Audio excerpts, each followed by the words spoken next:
Good morning. I would like to welcome you all. Thank you for joining us this morning for our fourth public status update regarding Edna Mahan Correctional Facility.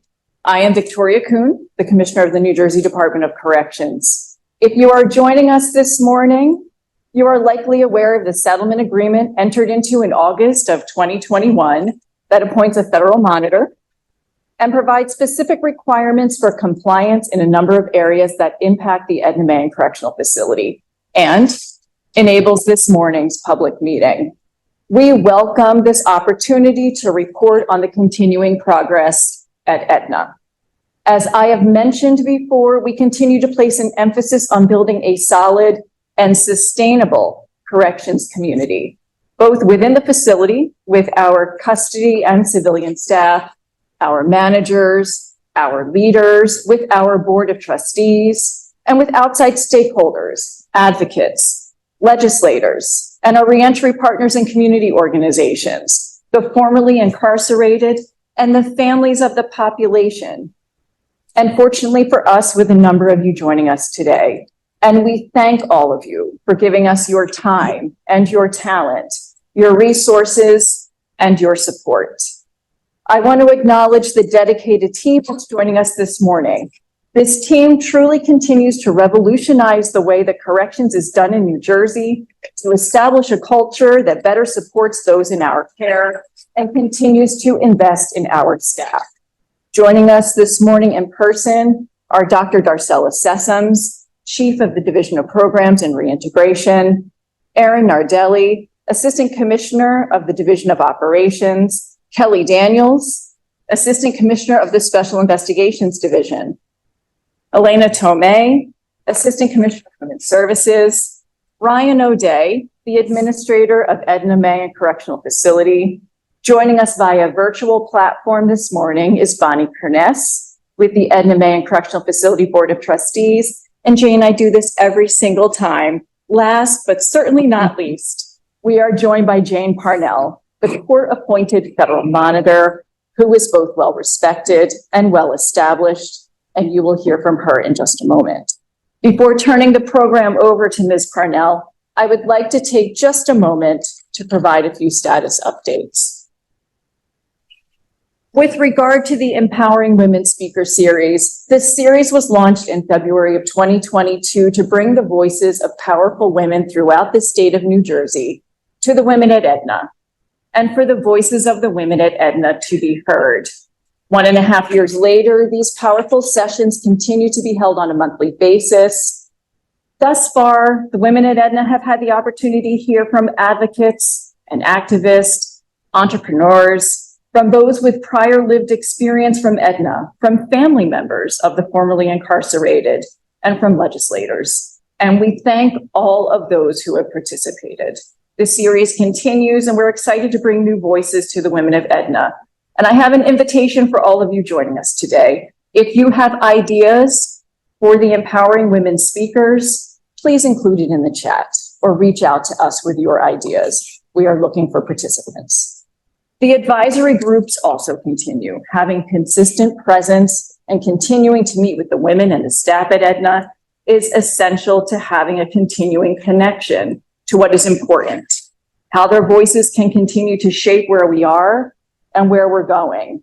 Discussions with the advisory groups continue to shape our next steps for activities, incentive opportunities, reentry discussions, facility operations, and quite frankly, for overall accountability.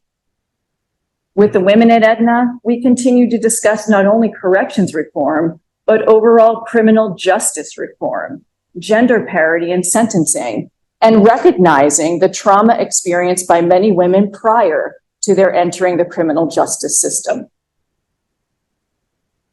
There is still work to be done. Sufficient staffing numbers continue to remain a challenge. We respect, we appreciate, we rely on our staff, and we are committed to investing in them.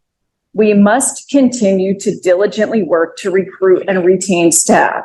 We must be committed to salary parity, to wellness, to training and career advancement, all in an effort to ensure a healthy, safe, well-trained, and diverse workforce and better workplace.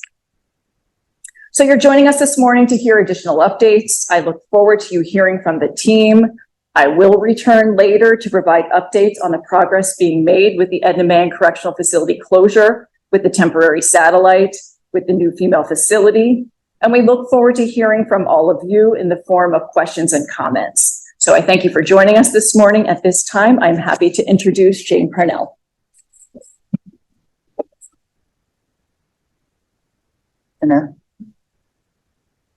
For those of you who have not met me before, or this is the first time tuning in, my name is Jane Parnell.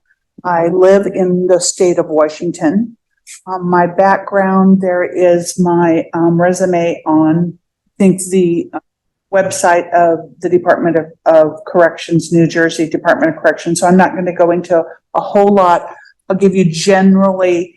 I had 36 years of working for the Department of Corrections in Washington State, and that included 12 years as the deputy warden and then the warden of the women's facility in Washington State. I think the most important part of that was that our facility was under a state settlement agreement for 3 years as a result of staff sexual misconduct with the incarcerated persons.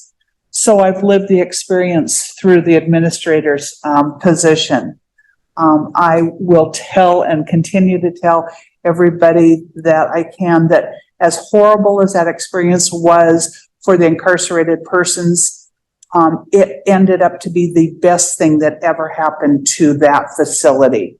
The opportunities we had, the changes we made, the money, the investment, much like what you're doing, the time, the attention that we took. And that was just about 12 years ago. And many of the places are still in place. So it was not just a change for the settlement agreement. It was really a change for the better. So to make a safer place for the incarcerated persons to live and a better place for the staff to work. I'm very, very proud of the work that we did. I'm very proud, quite honestly, of the courage that the women took to come and say, this is not okay, and bring it to our attention. So, Mr. O'Day, there is light at the end of the tunnel, and it's a really good light. I retired in 2008, and since that time, I've worked primarily with women's prisons and jails around the United States. I have worked with the National Institute of Corrections to develop a program that I deliver called Agency Approach to Justice Involved Women. My passion continues to be specific to women's prisons and incarcerated women. So I have the settlement agreement in terms of was a investigation conducted jointly by the Civil Rights Division and the United States Attorney's Office for the District of New Jersey. And the Department of Justice found reasonable cause to believe that the conditions at Edna violated the 8th Amendment. Specifically, the Department of Justice concluded that Edna Mahan, I never know if you say Mahan or Man. I say it one way, and as soon as I say it, it comes out wrong in my mind. So I've asked several times, by the way, and nobody seems to know. So specifically, the Department of Justice concluded that Edna Mahan, I think, failed to protect incarcerated persons from sexual abuse by the facility staff. As you know, there was an agreement 2001, a 3-year agreement between the Department of Justice and the Department of Corrections that was approved by the federal court. And the Department of Corrections and Edna Mahan agreeing to take some actions in order to make the facility a safer and sexually safer for the incarcerated persons to live and safer for the staff to work. We are beginning this 3rd year now. So the settlement agreement was actually August 24th, 2021. So we're moving into the 3rd year. My job is to ensure that the Department of Corrections and Edna Mahan abide by the conditions and follow the conditions that they agreed in the settlement agreement. I write to the court every 6 months and let the court know how the Department of Corrections and Edna Mahan are doing in terms of abiding by those agreements. I just finished a compliance visit this week. I spent Monday through Thursday at the facility. Throughout the 6 months, I look at policies. People send me documents electronically. When I'm at the facility, I talk to staff, and I spend a lot of time talking to incarcerated persons. I walk around the facility and talk to anybody who will talk to me. And I can tell you that Administrator O'Day has had that experience of walking around with me when he's looking to go home for his hockey game, and I'm still talking at 6 o'clock at night. So I appreciate the opportunity to do that. I am reporting this time for the periods of February 25th through August 24th. The process now is that I have a month to draft. There are two types of reports, or there are two reports that I write. One is a compliance report that's all narrative. It's about 30 pages. And then the other is a monitoring tool. So we developed for every paragraph, we developed a monitoring tool. I talk about in that, that's where I make the decision if the agency is in compliance, full compliance, partial compliance, or non-compliance. I give my justification for that decision. And that document is about 300 pages. I think both documents are on the website, the Department of Corrections website. I would recommend you just read the compliance, but if you are have trouble sleeping at night, you certainly can turn to the monitoring tool. In terms of today, kind of the ground rules, we're going to spend the first 30 minutes having speakers give you updates, again, regarding Edna and specific to the settlement agreement. The last 30 minutes will be for questions, for comments, and for your suggestions. You can chat your questions. I think it's already on this website. During the presentations, someone will write them down, and then we will respond to those in the last 30 minutes of this presentation. We would ask you to please remain on mute unless called upon during the question and answer session. And remember that the minutes or the meeting is being recorded. So with that, I will turn it over to Acting Assistant Commissioner Erin Nardelli.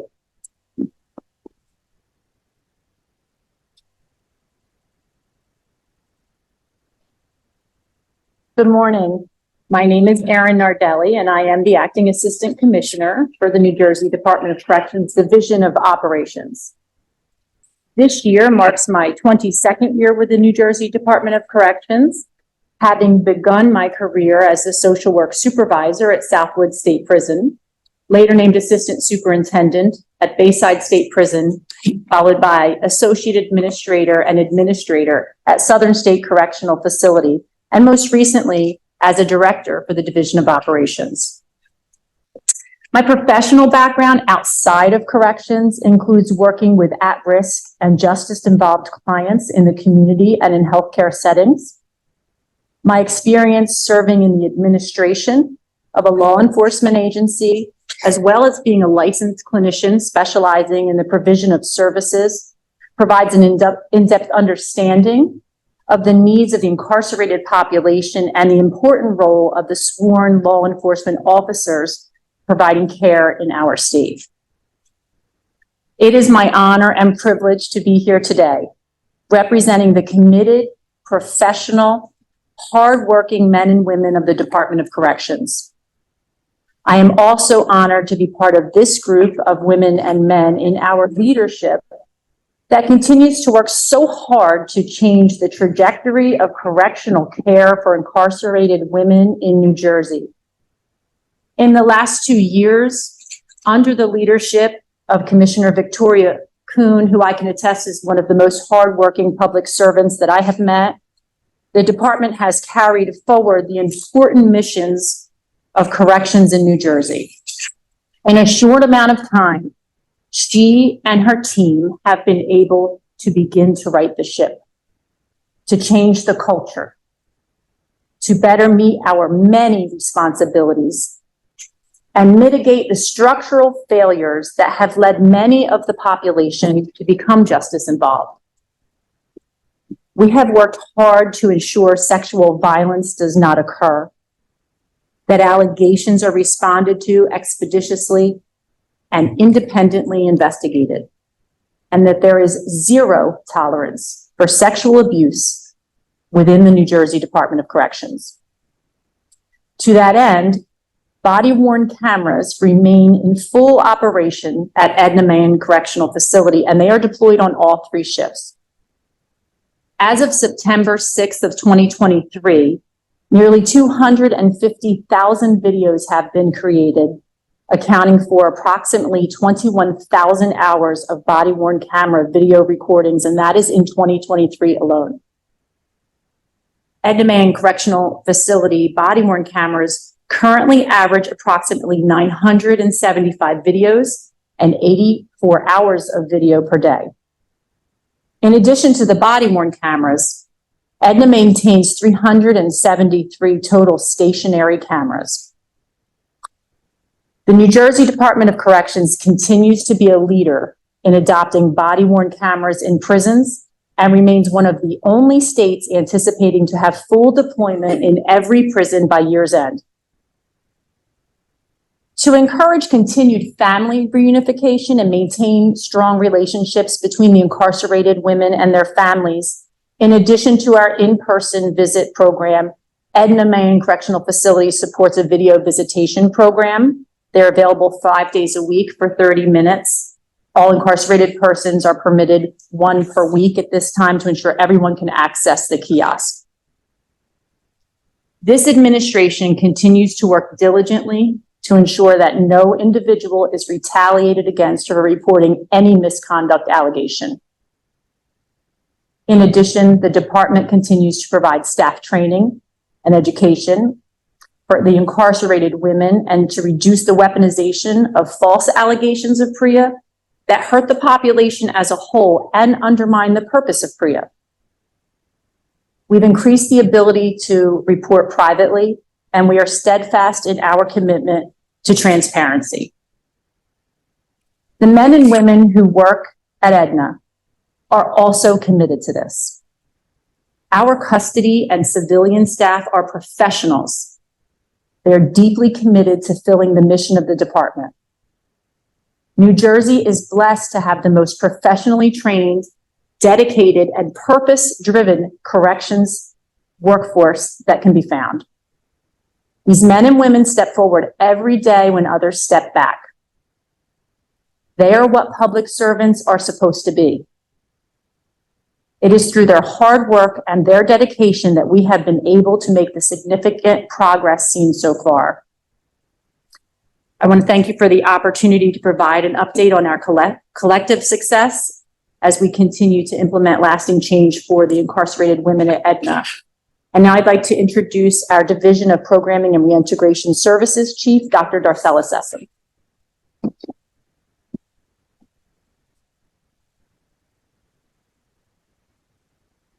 Thank you, AC Nardelli. Good morning to our virtual audience, our physical audience. Good morning to our monitor, Ms. Burnett.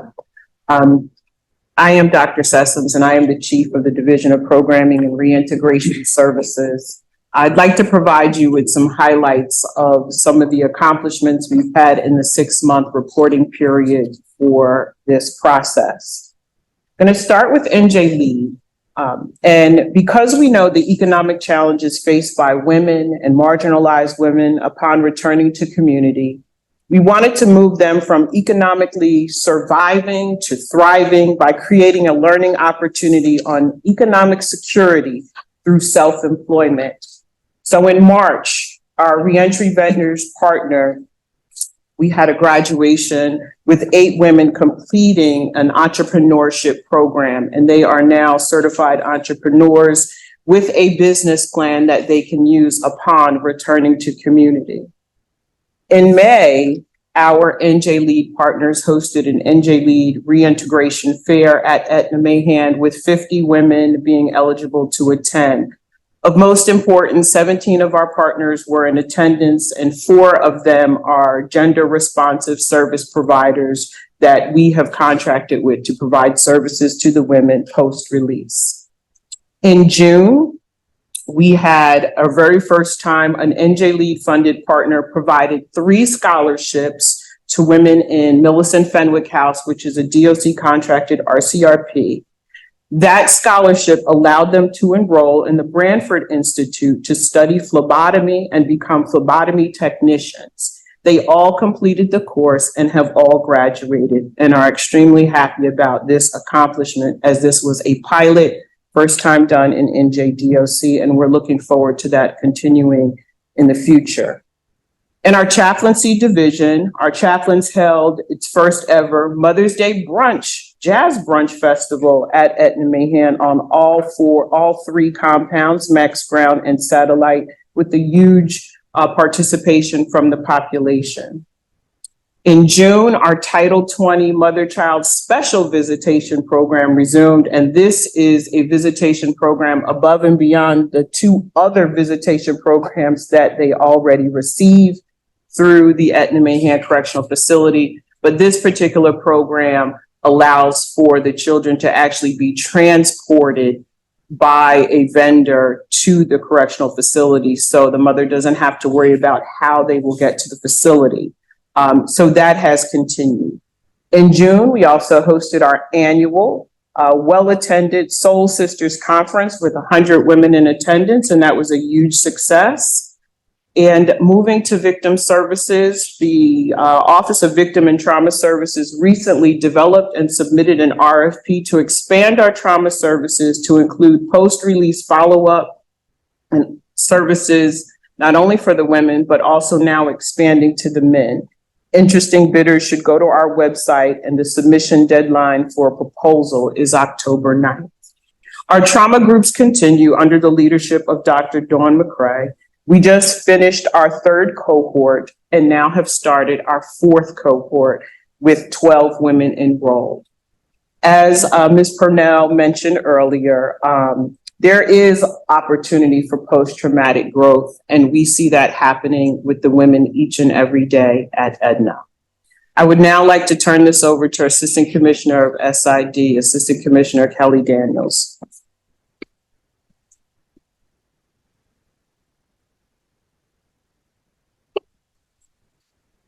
Thank you, Chief. Good morning, colleagues. Good morning, Commissioner Kuhn, Ms. Purnell. Good morning to everybody out there.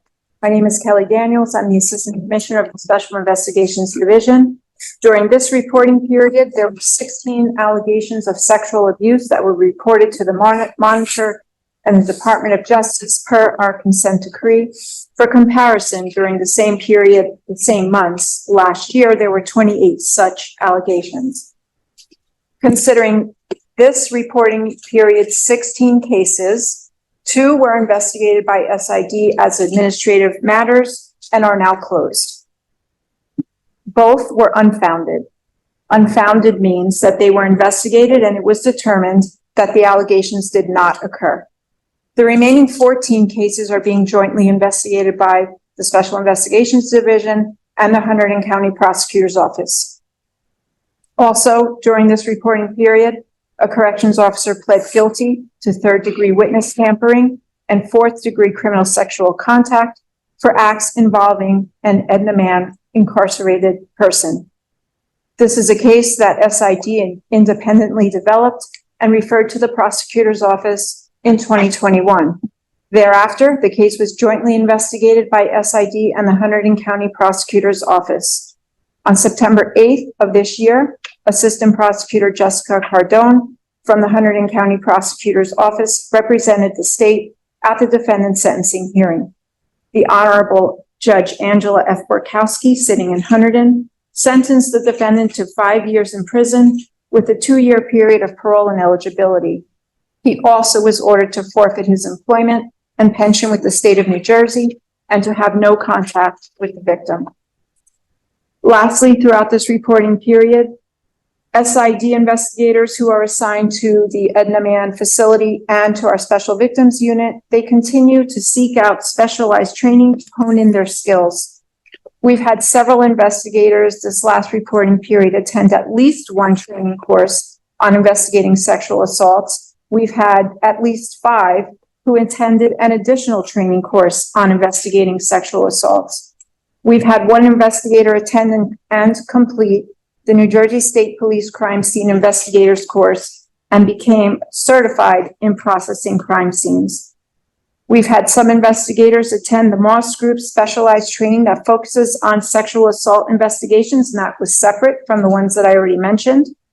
And we've had other investigators attend Moss Group training on interviewing victims of sexual assaults. I thank you for your attention and your time, and now I would like to introduce Assistant Commissioner Tomei.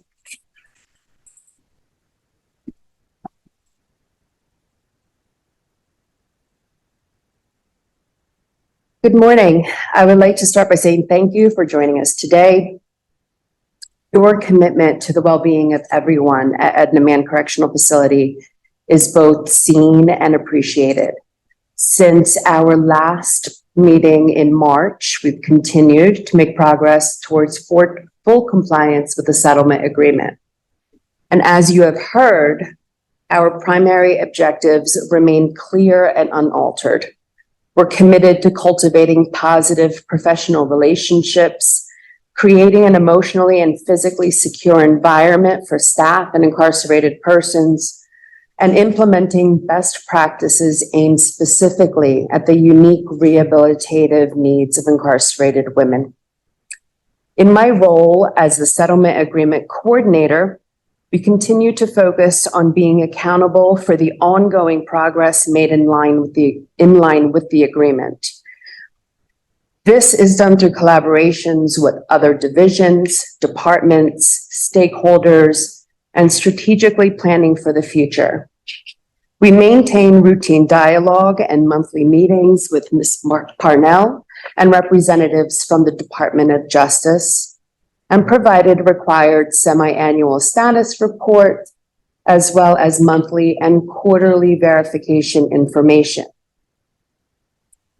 For our staff, as part of our ongoing commitment to transparency and education, we have initiated a monthly PREA-related newsletter.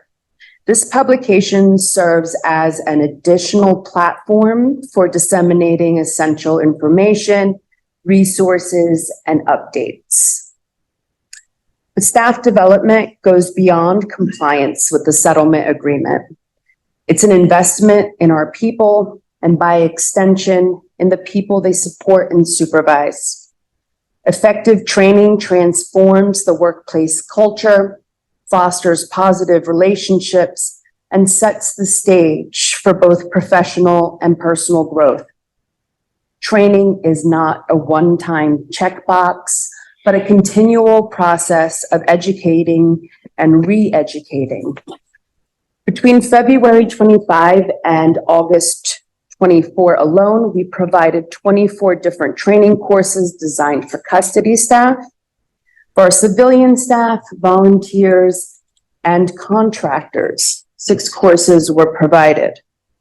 This underscores the belief that every staff member, regardless of their role, is serious about their responsibility for the welfare, safety, and rehabilitation of incarcerated persons at the facility.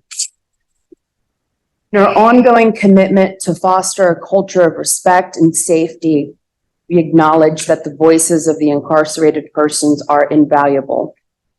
In July, we took yet another meaningful step towards this by empowering those incarcerated persons at Edna to create their own newsletter. This project, for those who reside at Edna, by the residents of Edna. And I'm proud to say that the inaugural issue with the title of Perceptions Reimagined, this title was selected by those living at the facility, has contributions from 19 different individuals capturing the diverse voices within the Edna community. We also continue to celebrate achievements and positive behavior through our incentive-based activities and special events, such as the recent celebration in June to acknowledge, appreciate, and reward those who have remained infraction-free for multiple years since their arrival and entering at the facility. It's a way for us to show that positive choices and personal growth do not go unnoticed. And we are invested in supporting each individual's journey towards rehabilitation. We have made important strides. Collaboration is the key to our shared success. And for your part in that, I sincerely thank you. Now, I would like to introduce you to Mr. Ryan O'Day, the administrator of the Edna Mahan Correctional Facility.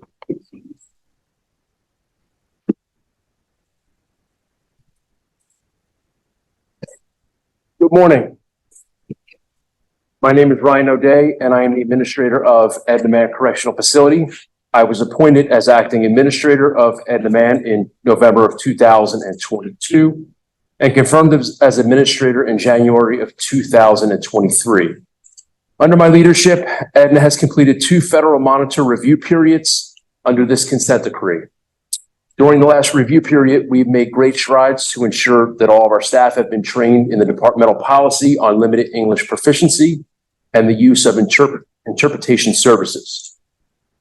We continue to ensure that incarcerated persons are protected from retaliation and subtle retaliation as a result of reporting matters related to PREA. Also, communication is the foundation of a well-functioning correctional facility that ensures safety, rehabilitation, and accountability for all. It should be noted that none of these initiatives would have been possible without continued focus on full spectrum communication. Limited English Proficiency, or LEP, interpretive services is a vital resource for incarcerated persons who are not proficient with speaking and understanding the English language. Interpretive services allows non- and limited English-speaking incarcerated persons to receive certified interpretation into their first language. Incarcerated persons that are limited English proficient may communicate with staff who speak their first language for basic everyday needs, such as asking what time they go to program or appointment, asking for sanitary supplies, or maybe even what's on the dinner menu. However, when matters are more consequential and impactful to the incarcerated person, interpretation services will always be utilized. For example, when reporting incidents of harassment or sexual assault, receiving disciplinary infractions, disciplinary hearings, medical and mental health appointments, institutional classification meetings, parole board hearings, and investigative interviews. Retaliation monitoring is available for incarcerated persons and staff for 90 days following the report of a sexual abuse, sexual harassment, or cooperating with an investigation. Subtle retaliation is the inappropriate behavior to retaliate against someone that is not obvious and disguised as professional duties. For example, assigning a staff member to a less preferable job assignment, not receiving a meal break, inconsistent rule enforcement, and excessive room searches. Staff have been informed of the differences between retaliation versus subtle retaliation via administrative directive, discussions with supervising staff, and examples of retaliation and subtle retaliation are readily available on quick reference cards that are available to staff. Communication in the correctional setting is crucial for several reasons. And Edna has deployed a layered approach to our communication efforts with staff focus groups, incarcerated persons focus groups, incarcerated person liaison meetings, staff newsletters, hot boards for staff, containing all recent policy changes and facility updates, walk and talk communication, IP orientations, JPEG communication with the population. And we've recently deployed ThinkPad technology for the staff to deliver daily activity reports. So these laptops are located in our officers' break room so that they can receive the most current facility information at their leisure. Now, in closing, Edna Mahan remains committed to moving forward, making enhancements that will provide a safe environment for all incarcerated persons in our care. Thank you. And now I'd like to introduce Bonnie Kerness. She's a member of the Edna Mahan Correctional Facility Board of Trustees, and she'll be joining us virtually. Good morning and thank you. In February of 2022, Governor Murphy and Commissioner Victoria Kuhn made the courageous decision to create a board of trustees for the Edna Mahan Correctional Facility for Women. That decision followed shocking abuse of the women by officers in February of 2020, resulting in legislators, activists, newspapers calling for a change in the culture at the prison. That board consists of 5 women, including those with lived experience, and meets monthly with department administrative staff of Edna. We continue to meet with groups of women to hear concerns, needed changes, and administrative issues so that the board can help amplify the voices of the women. The board has access at any time and in any part of the facility, including the restorative housing unit. There are no restrictions placed on members of the board in terms of talking to the women and viewing any part of the campus. Because of the close contact with the women, we've been able to alert the administration, including Assistant Commissioner of Women Tomei and Administrator O'Day, about multiple issues, including cold, heat, plumbing, quality of food, programming, and other conditions of confinement, many of which are medical issues. Because the Edna Mahan facility is very old and in disrepair, the department has refurbished and refinished the empty and nearby Mountain View facility, now called the Edna Mahan Correctional Facility Satellite. There are now 112 women in Building 1, and we anticipate the move of an additional 81 women within the next month. Myself and other members of the board have been to the satellite twice, talking to the women and seeing the more normative, functional, and comfortable surroundings. The smaller dorms will eventually accommodate 336 women, and we anticipate a totally new facility and a new campus within the next 3 years. While the board certainly hasn't been successful in the creation of massive change, the importance of community oversight cannot be overstated, nor can the boldness of the Governor, Commissioner Kuhn, Assistant Commissioner of Women Tomei, and Administrative Ryan O'Day and their staff in welcoming us. Most precious of all is the welcome we've received from the women housed at Edna and their willingness and patience to work with us to contribute to major improvements within the prison.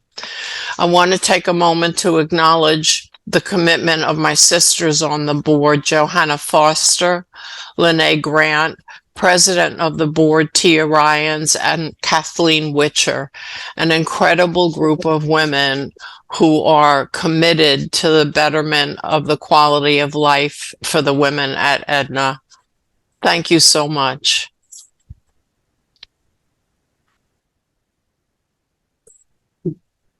Bonnie, we thank you and the board. You are absolutely right. They are an amazing group of women. And I can tell all of you that are joining us this morning, this is not a pro forma board, these board members are very involved and very respected, and we appreciate their voices.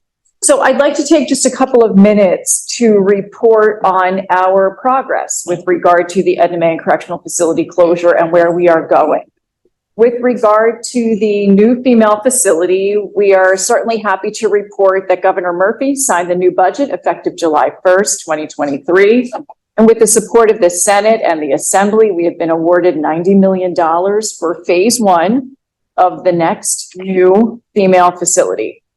I mean, as you can imagine, this is a true step in the right direction. And once constructed, it will enable us to close the Edna Mahan Correctional Facility in its entirety. It will allow us to move to a more central location that will enable better family unification near major roadways and public transportation. It will provide a more modern experience for the women and for staff with modern housing, programming space, family unification space, honors housing, modern medical areas, modern tech and IT. You can hear modern, right? It's the continuing theme, and the list goes on. Overall, it's a thrilling time for us because we finally have the opportunity to create the first facility in New Jersey that is purpose-built and gender-informed from the ground up. In terms of specific status, at this time, the department has joined forces with various other departments and agencies that are necessary for such a significant project, And we have formed a facility working group that is meeting regularly to keep the project moving through the many phases of review and planning and preparation for construction. I just want to take a moment to thank all of our partners in the working group. We know we are asking a lot of you as we together ensure that this project remains a priority in this state. In addition, the partial closure of Edna is almost complete. Sitting in this seat is truly exciting to see the progress regarding the impending closure of half of the Edna physical facility. Beginning in October of this year, the first phase of the Edna closure will have been accomplished with half of the physical facility at Edna being closed. The Edna satellite, which is a temporary facility, and I want to emphasize temporary facility, as it will only house approximately half of the population until the new and permanent facility is completed, will be fully open in October. It is located a short distance, approximately 3.5 miles from the current Edna facility, and occupies a small footprint, a more modern footprint, on a portion of a previously closed facility. Can't say this enough. With the opening of the satellite, half of the current decaying Edna physical facilities, specifically what we refer to as the grounds unit, which houses our minimum custody population, will be closed. There may be a need to use some programming space still in that area, but for the most part, that is going to be closed. This enables us to have half of the population reside at the satellite again until the next new facility is open. I look at all the folks that are sitting here and hopefully a number of individuals that are joining us this morning who have been working on this project. I cannot emphasize how much work has gone into this phase closure, from the Edna administration and the staff to women's services and operations, the division of programs and reintegration, the special investigations division, our fiscal team, medical, quite frankly, all aspects of the department, outside stakeholders, and a large piece of input from the women at the facility have worked together to make this partial closure a reality.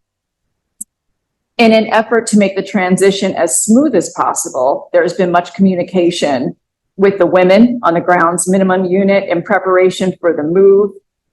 This is necessary. We want to make sure everyone is informed. This has included sessions with administration and staff, and sessions with me and the executive team to discuss the logistics of the move, the benefits of the satellite, and the temporary use of the satellite. In addition, again, to encourage a smooth transition, a tour of the satellite was provided to a number of the women who served as representatives for the minimum custody units, and photos of the satellite was provided for others to view. Overall, This satellite offers many benefits while we await the construction of the new facility, including a better overall physical condition. It is newer, it is temperature controlled, it has abundant natural light. Safety and security systems exist there with the full fixed camera system and body-worn cameras for custody staff. It offers dorm-style housing that gives ample congregate areas to support a more normative community environment. Medical, education, social services, they're in close proximity, enables more direct accessibility. Laundry, food service, phones, communication kiosks, and other amenities, and they continue to go on, are on site. We are finally able to stand up the honors housing unit, which provides additional incentives and amenities for those who qualify and continues to encourage positive behavior and community building. There are additional new jobs and social and recreational opportunities available at the satellite. And for accountability's sake, because the satellite is off Edna's campus, we will have the direct oversight of an assistant superintendent who will be physically present at the facility. There's a lot happening. We are so pleased with the progress being made at Edna in the last 2 years. There is still much work to do. We are grateful to our staff who are invested in the progress, to the women at Edna whose voices and input are instrumental in moving forward, to our legislators and those in the governor's office who lend us your support and your expertise, to our board of trustees whose presence is priceless, and to our community stakeholders whose support and talent continues to advance the dignity of those entrusted to our care. So again, I will thank you for joining us this morning, and I will return the program to Ms. Purnell. So this is the opportunity now for your participation.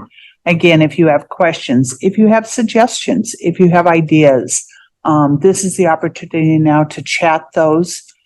We have a couple. And so the first one says, can Ms. Parnell please describe her recent visit to Edna and her assessment of the changes she has seen at the prison? Yes, I'd be happy to do that. Recognizing that the visit starts 2 weeks prior with phone calls, virtual phone calls. I think there was a total of 29 virtual phone calls that we had with many of the people at this table, with many of the sergeants, with many of the lieutenants, with many of the majors. One of the things I found out when I was sitting in Administrator O'Day's shoes is that oftentimes what I thought was happening from my viewpoint wasn't really what was happening on the line level. There's, lots of levels to get through before my ideas and my thoughts and my mission would make that, or get down to the line level. And so it's important for me to talk to the line staff. I have blessed with an associate that comes to visits with me, and between the two of us, we spend pretty much about 40 hours in 4 days at the facility. We meet with staff from all 3 shifts. We have focus groups with custody staff from all 3 shifts. We have focus groups this time with medical and mental health separate from the custody. We have focus groups with the incarcerated persons, both, at the maximum compound, at the grounds, the minimum, and at the satellite. We had visits again with line staff from sergeants up. And I can tell you in general, it is exactly, I will echo what Commissioner Kuhn said, that there has been lots of work done in the last 2 years. Lots of work. That facility is a much different facility than it was prior to the settlement agreement. The culture of the facility has shifted. And I will take the opportunity to say that truly is a result of Administrator O'Day's leadership and his leadership team. This is the first time that they've had a stable leadership team in several years. And the people he has chosen to work with him are excellent. They are committed to the safety of the incarcerated people. They are committed to complying with the settlement agreement, but it's much more, as Commissioner Tomei said, than just a checking the box and, getting it done. It is a very true commitment to the staff who work there and the incarcerated persons who live there. There is still work to be done, particularly in a couple areas. But as my associate and I say, it's progress, not perfection. And we have seen a lot of progress. The incarcerated people tell us they feel safer now than they did before, which again states to the commitment of many of the people here. There have been, before 2 years ago, when Assistant Commissioner Daniels talks about the numbers that her staff on the special investigations team are investigating, there were cases that were months old. You do not see that now. I want to echo what she said, and that is any investigation that is in the control of the Department of Corrections is closed. The advantage of seeing that 2 years ago when we talked with the incarcerated women, they talk about the weaponizing of PREA. They talk about their other incarcerated persons filing false grievances because maybe they don't like a certain staff person because that staff person holds them accountable. So 2 years ago, they literally would say to that staff person, I am going to PREA you, as it was a noun. And then because it took a long time to investigate and go through that staff person would be moved. That's not the case now. The body-worn cameras have been an incredible asset to see, was that person on site even? Was that staff person even in the area? The fact that those investigations are being done at a quicker turnaround time. The incarcerated people are not using that as a weaponizing like that they did 2 years ago. So there is great progress. And again, I think it's because of the commitment of the people on this platform. Did that answer your question? If I spoke a lot, but okay. Thank you. So the next question, and I'll just say it and then you all can decide who can respond best to it. And what are the biggest challenges the department is currently facing at Edna? Start that from a macro. Absolutely. Sitting in this seat, and everyone, who's joining us this morning has heard us talk about, I think from the beginning, infrastructure, the actual physical facility is one of our greatest challenges. And part of that is because, Jane, I would like to echo what you say, the culture has changed quickly at the facility, thanks to, a dedicated staff and so many dedicated individuals and resources. But we're moving in the right direction with the infrastructure. I cannot thank enough Governor Murphy for his commitment, his very strong statements that Edna will close. We are appreciative of the legislative support, the budget support, and we're coming up on a partial closure. I don't know if we ever thought in 2 years that we would be coming up on a partial closure of the Edna facility. And while it's temporary, the satellite is temporary, it is incredibly encouraging that we are moving in that right direction for a purpose-built female facility. So I think number one for me is infrastructure, and number two for me are staffing shortages. And I know law enforcement across the board is feeling staffing shortages, and all of our facilities are feeling it here. It is not okay. It's not something that makes us happy. Mandatories for our staff does not make us happy. It does not make for a great, workforce wellness. And that is something that our recruitment team is doing an amazing job of recruiting for the department. There are certainly some hiccups that are sometimes outside of the department's control when it comes to bringing individuals into the academy. But staffing, retention, and recruitment, I would say, in where I sit in this seat, is our second greatest challenge. But I would definitely throw it out to the group if anyone has any ideas. I would second the same, issues, the, infrastructure. When you see infrastructure at any facility, whether that is a correctional facility or anywhere else, you see where your value is. So if you allow the infrastructure of our facilities to be neglected, it shows that we've neglected our staff and the population. And I think credit to the commissioner by bringing that to the forefront to secure the support that we need to make sure that infrastructure at Edna and our other facilities becomes a priority. That makes a difference in the living and working conditions of people who have a right to live in a safe environment. And staffing is continually an issue, especially recently throughout the state and throughout law enforcement, that it remains a concern. A fully staffed facility is a healthy facility. A fully staffed facility is a safer facility. And that really impacts the wellness of our staff. They too want to be able to have a whole life, see their families, and lack of staffing really impacts them negatively.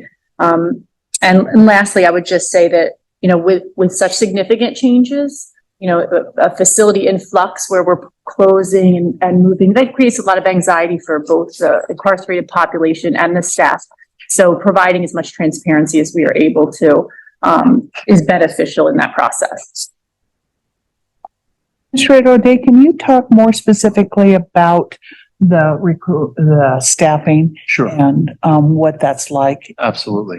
A year ago, I may have said one of our greater concerns was investigations, prolonged investigations, and that was a huge concern for the staff, that they were removed from their positions. And I have to thank AC Daniels and her unit for the turnaround time has been cut in more than half. And we're getting staff back to their positions and resolving these investigations much, much quicker. And the staff are grateful for that. And again, as the commissioner and assistant commissioner had stated, staffing is the number one concern for all of my people.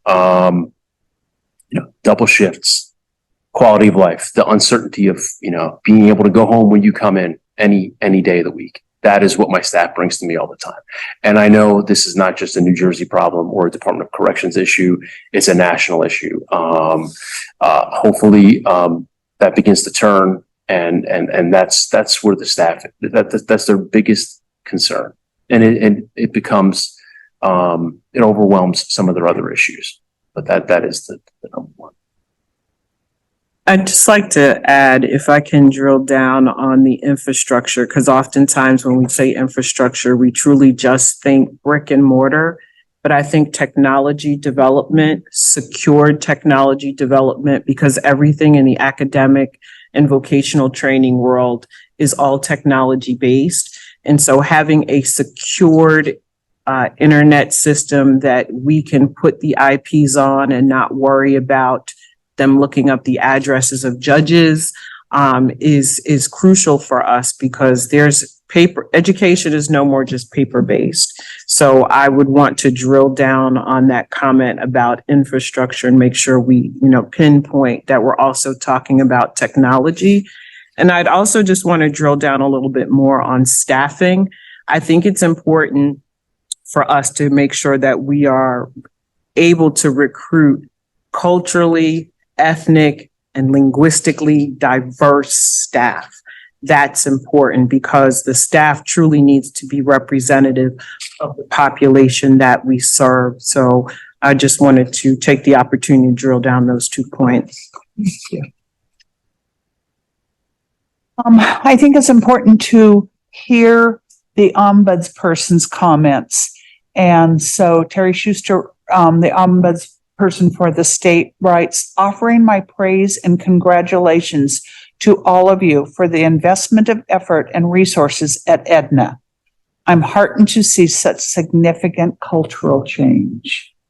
So again, that's, I think it's beginning to shift, and I think people are beginning to see that. And I thank Terry for recognizing that and for commenting on that.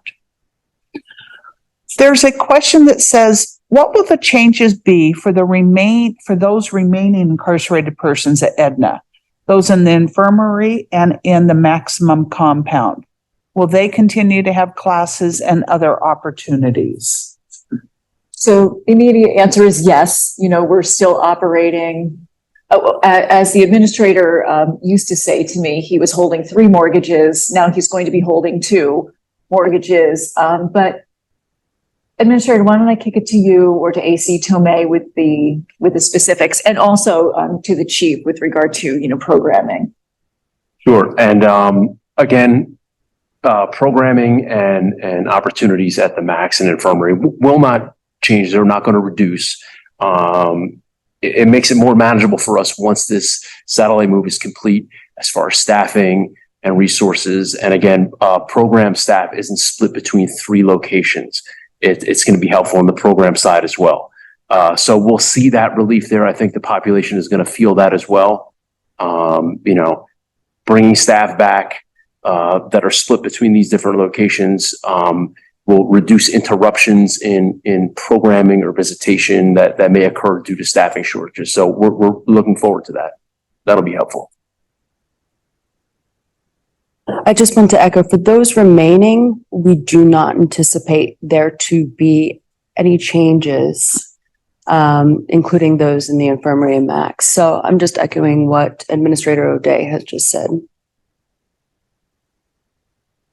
Okay. All right.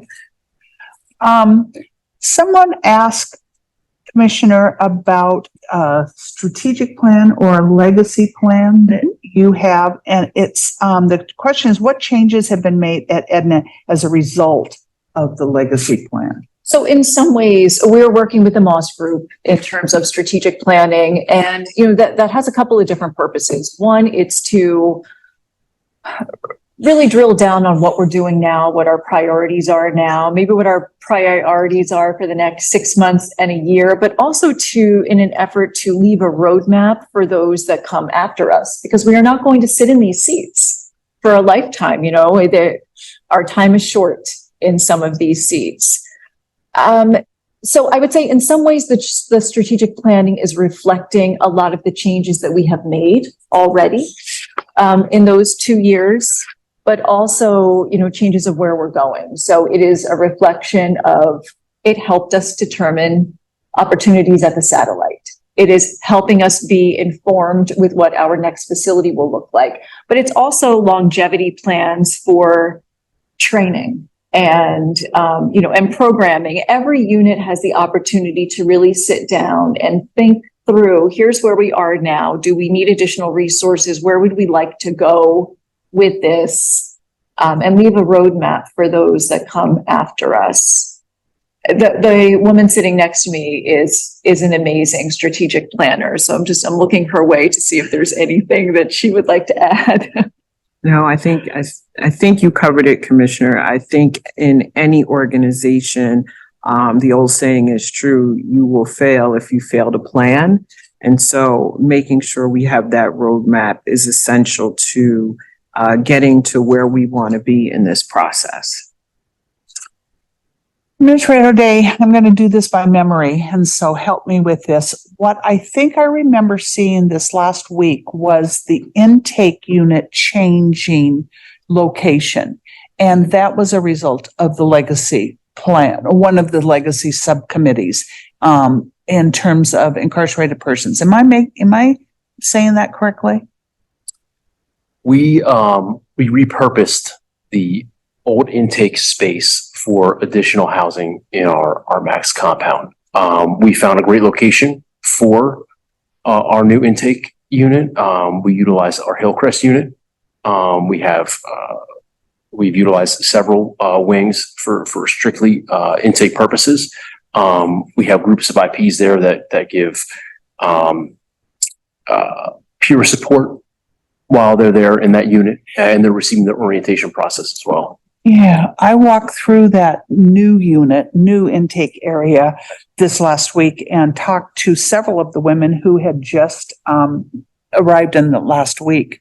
And they were really positive about their new unit. And a lot of it was they're getting peer support from other incarcerated persons. So, I always think about what it would be like if I come into, for first time into a prison, and how frightening that would be, and how scary that would be, and how confusing, and, all kinds of questions. And so to be able to kind of mentor with someone who has been there and say, this is where you go to get the mail, and this is what time chow is, and just all those kinds of questions.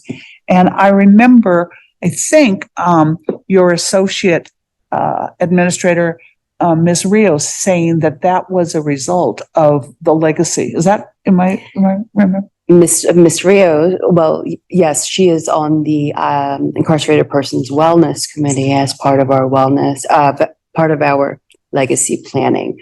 So a lot of things, the celebration in June to acknowledge those that have been for several years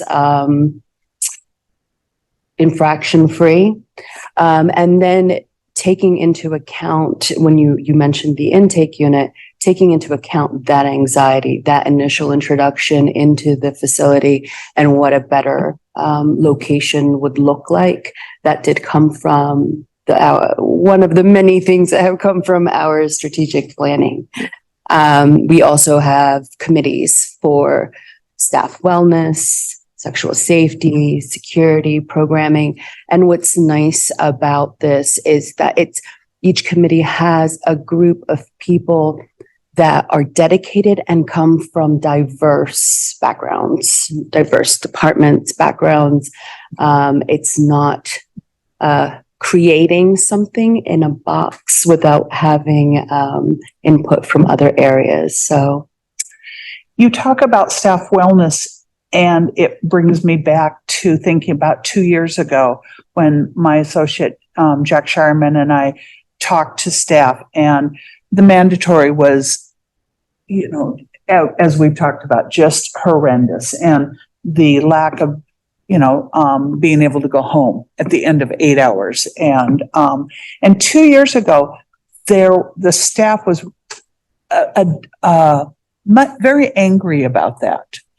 The mandatories have not improved, when we talk to particularly third shift, because that's the graveyard shift, and then the next shift is the first shift. And so that's the largest one. And they are telling us that they are being mandatory sometimes 3 and 4 times a week.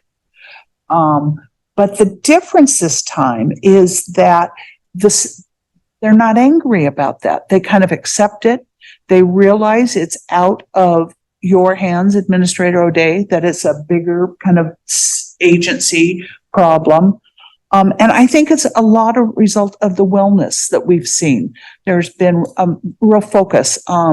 Staff talked to us this time about you had to bring your child to work event. And so the difference it goes back to my first question about what do I see different in 2 years. The mandatories are the same, and it's a real concern. Interestingly enough, the incarcerated persons talk to us about the mandatories. And what they said is we see the difference when somebody is 16 hours, we see they're tired. We see that. And, so they were bringing that concern to Jack and I and saying, can you do anything? But I think the difference is the staff wellness. And again, I think that goes back to the leadership that you are doing. The circumstances are not improved, or the mandatory is not improved, but the other circumstances have. And so staff in many ways say it is what it is.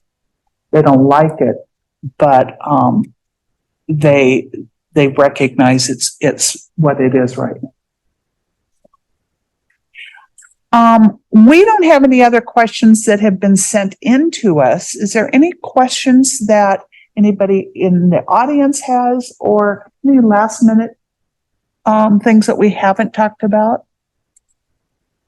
I always ask this question with the incarcerated persons and also with staff. Is there anything that you think would be important for the court or the Department of Justice or the monitor to know? And so this would be the time to give that last minute. I would probably just add that in the RFP that I mentioned about the trauma-based services, we are also looking to bring in an assessor to begin the ACE assessment, the Adverse Childhood Experience Assessment, as a standard part of intake into Edna Mahan Correctional Facility. So we are excited about that, and hopefully we will get appropriate credentialed bidders to bid on that so that we can begin that as part of intake, the ACE assessment. Excuse me, I'm sorry. For those of you who are not aware of the adverse childhood experience, can you talk a little bit more about that, Doctor? And because it's amazing. Yeah. So the Adverse Childhood Experience Assessment allows us to conduct an assessment, basically getting a better understanding of the impact of their life experience and the trauma that they may have endured, and how that trauma impacted life decisions that they made that ultimately caused them to end up at Edna Mahan. We are very particular about the actual version that we're going to use. We're going to use the Philadelphia one because the Philadelphia one includes a section on the history of their involvement in the foster care system, and looking to see if there's a correlation there. So for those of us who are clinicians, it's a little nerdy, but we're excited because we see the true benefit that it may have in terms of the information that is shared at Edna and how one interacts with the population. So we're looking forward to that. And hopefully by the next monitoring session, I'll be reporting that we have a contractor. I think when I first learned about the ACE, what was amazing to me is it was not designed for incarcerated persons. It was actually a study, I think, done by Kaiser Permanente, just saying, when we have these experiences, how does it affect our health? Right. And what they found was an incredible connection to adverse childhood experiences for all of us. I mean, I took it and I had a pretty high score, just because of things that, how I was raised in, my life circumstances and things. And obviously I've not been incarcerated, but that just so much more multiplies for those persons who have been incarcerated. So I really, really thank you for doing that. That's an example, by the way, and I should say this, there are so many things that the Department of Corrections does that's not required by the settlement agreement at all. But they do it because it's the right thing to do, and it's the right thing to do for incarcerated women. And so that's one example. I know you're looking at your classification system for women's classification system, and all of those things, again, not required by the settlement agreement, but doing because it's the right thing to do for those persons who are living at Edna. So thank you, Commissioner Kuhn.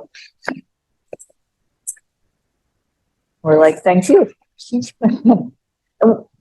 I'd just like to take a minute to again thank everybody for joining us this morning. There's a lot that goes on behind the scenes to make this happen. So a thank you to our Public Information Office, our External Affairs, the Women's Services team, and to our IT folks that are running this morning. Thank you for making this possible. We will have the opportunity to do this again in 6 months. We will be looking to March of 2024 to have the next public meeting. I would not be doing my job if you heard about staffing shortages, if I didn't give a plug. It is on our Instagram and other accounts. I think multiple times a week, the NJDOC is hiring. We are a good place to work. Join us. And on behalf of everyone, here, the executive team, again, thank you for joining us this morning.